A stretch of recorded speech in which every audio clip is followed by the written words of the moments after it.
Agora somos o Nixon. Vem ser com a gente. Olá, o Tá na Rede de hoje vai falar do conhecimento humano baseado na sua criatividade, a criatividade do ser humano. Fica aí que você vai saber do que nós estamos falando.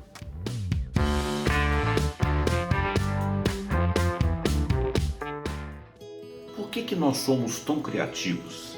E o que nós fazemos criando com o conhecimento que temos? A criatividade raramente significa a gente partir do zero. Em geral, a gente faz novos jeitos, transformamos ideias com coisas que nós já trabalhamos, baseadas no nosso conhecimento. É possível observar alguns exemplos na ciência, nas artes, nos negócios, ao longo da história, até nas guerras, nas estratégias de marketing, na forma de influenciar os influencers. Tudo requer uma dose de criatividade, mas sempre baseado numa construção antiga que é o nosso conhecimento. Ninguém parte do zero.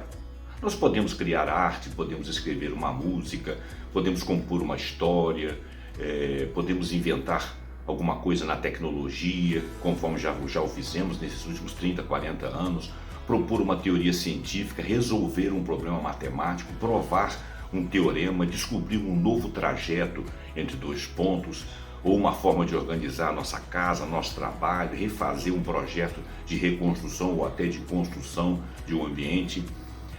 Mirando nos gênios da humanidade, por exemplo, Leonardo da Vinci, Albert Einstein, Isaac Newton, Michelangelo, a lista desses gênios é imensa na história humana, a gente vê que esses caras transbordam de genialidade, de criatividade. Mas nós falamos mesmo da rede neural, das redes neurais que nós temos, que o ser humano tem e que elegem a criatividade para melhorar a vida, para dar soluções às nossas quizilas, no nosso trabalho, problemas com a nossa natureza, com a natureza das coisas e muitas outras. Nós usamos a criatividade. Tradicionalmente, a criatividade tem sido atribuída a um número seleto de pessoas altamente talentosas que trabalham em setores muito particulares. No mundo de hoje, porém, queremos e podemos ativar nossa criatividade e até nos igualar, quem sabe, aos grandes pilares da humanidade. Como Newton disse, que chegou onde chegou porque caminhou sobre o ombro de gigantes, pois nós temos feito isso e muito mais nos citados 30, 40 anos. Às vezes passamos por situações que exigem que sejamos espertos para contornar problemas e usar a criatividade para nos sairmos melhor. Criar nem sempre é inovar completamente. Em alguns casos, criar ou estabelecer oportunidades é buscar o que já se fez na hora certa. Ser criativo é imaginar soluções, não importa que ela seja uma ideia do passado ou algo que ninguém nunca pensou. É claro que criar algo novo, diferente, é melhor, mas é difícil. Para muitos de nós, quando isso nos é solicitado, muitas vezes nossa mente está branco. Nós entramos em pânico. Pode até parecer impossível. Imaginamos até que sim, é difícil, mas não é impossível. O conceito de ser criativo é bastante disseminado. Muitas pessoas sentem certa ansiedade com relação ao trabalho criativo. Alguns acreditam que não são pessoas criativas ou que o trabalho não é muito inovador. Outras, que já se encontram em funções criativas, podem se sentir um pouco como impostoras e constantemente preocupadas de que a próxima boa ideia não surgirá. Aliás, pouca coisa diferente existe sob o sol. Essa é uma ideia que paralisa muitos. Acham que não podem criar mais nada. Não sabemos o que ainda não sabemos, que vamos descobrir e quanto isso nos transformará. Portanto, um mundo novo a ser criado pode estar bem aí, bem perto aqui no futuro. A criatividade não é uma atividade rara e altamente dramática, não é um acontecimento secundário esporádico relativo às principais preocupações de nossa vida, é algo em que, idealmente, estamos sempre envolvidos. Somos criativos quando não vemos os arranjos atuais como fixos e sempre temos a ambição de refinar, reorganizar, adaptar, cortar e ajustar para trazer criativamente um pouco mais de prazer e coerência para a nossa vida e para a vida dos outros.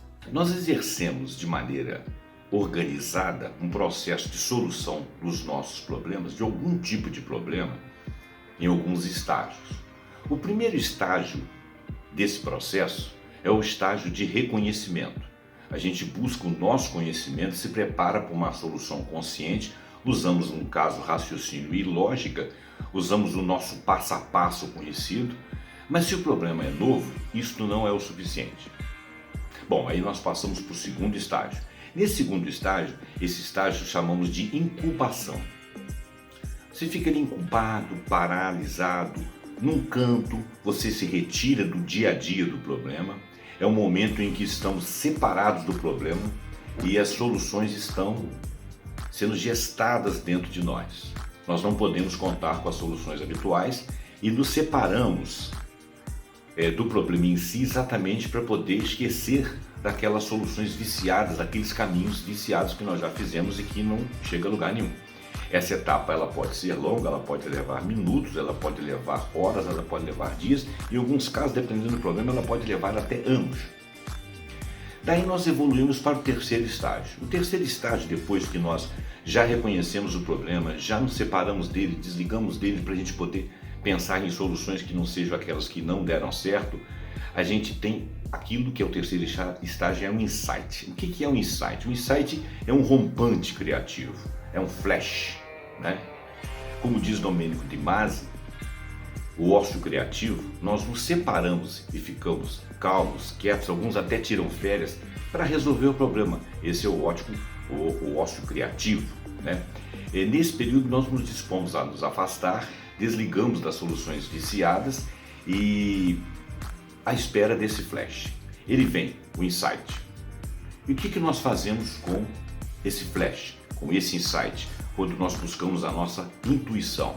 Bom, o que nós experienciamos é que nós vamos para o quarto estágio, que é a análise deste insight, desse flash. Nós queremos saber se isso realmente funcionará. É importante perceber que durante o movimento do ócio, nosso inconsciente não parou de trabalhar. Não parou de trabalhar a ideia e a solução, que será nova. Com base na visão de Michael Polanyi, polímata de grandes contribuições ao conhecimento humano, ele escreveu uma obra A Dimensão Tácita. Ali ele afirma que o nosso conhecimento vai além do que conseguimos expressar. É que realmente nós experienciamos mais da realidade do que estamos conscientes. Nossa experiência consciente torna-se a base da aprendizagem explícita. Porém, o que experienciamos sem estarmos conscientes é a base da aprendizagem implícita e do conhecimento chamado tácito. O que quer dizer que temos muitas ferramentas que nem temos consciência que elas nos acudirão circunstancialmente. No processo de criação, os dois processos, implícito e explícito, funcionam ao mesmo tempo. Portanto, raciocínio, conhecimento e intuição trabalham no mesmo problema. Confiemos nisso. O mais de você estará no processo de criação porque demanda o que você, em geral, é capaz de ver implícita e explicitamente, o que quer dizer que criar será o melhor possível, algo que seja seu. Isso é importante. Não devemos nos preocupar se outros iriam por outros caminhos. Também somos soluções possíveis. A criatividade ditou e ajudou a evolução da nossa espécie. A partir do ambiente e da compreensão dos contextos a que estivemos imersos como civilização, passamos a produzir coisas. Pensamos e dizemos que nada se cria e sim tudo se copia. Isso está errado. Nós misturamos o que já foi criado e sabido e colocamos outras soluções em cima, de tal forma que algum tempo depois aquilo está longe do original, mas a originalidade é de cada um que colocou um tempo a mais na criação, tornando-a mais moderna e mais adaptada. Ficamos com o convite a que as pessoas ousem e possam transformar todos os trabalhos relacionamentos, experiências e projetos, usando criatividade e confiando que o ser humano é a medida da possibilidade. Nós precisamos mudar o humor, o nosso humor, humor nos relacionamentos, humor do mundo, humor das notícias, da maneira como nós recebemos as coisas que existem no mundo, as diferenças, aquilo que nós não compreendemos, aquilo que nós não somos capazes de viver igual. Nós precisamos de criar ambientes psíquicos melhores, porque ambientes psíquicos melhores vão criar ambientes melhores no dia a dia, não apenas na nossa casa, no nosso bairro, também na cidade, no estado do país e nas relações humanas de maneira geral. Com os outros países, nós vamos entender as diferenças do mundo e tentar melhorar o nosso humor. Isso não é muito fácil. Vamos fazer uso da nossa criatividade para, pensando de uma maneira competente, experiente e responsável, conseguirmos mudar o ambiente psíquico do planeta. Isso parece ser importante agora. Essa é a mensagem que fica aí para a reflexão do programa. O Tá na Rede fica por aqui. Se você gostou desse vídeo, passa ele para frente, compartilha, assina aqui o nosso canal TMTV, assina o vaiali.com. Continua com a gente aí e até o próximo Tá na Rede. E muito obrigado.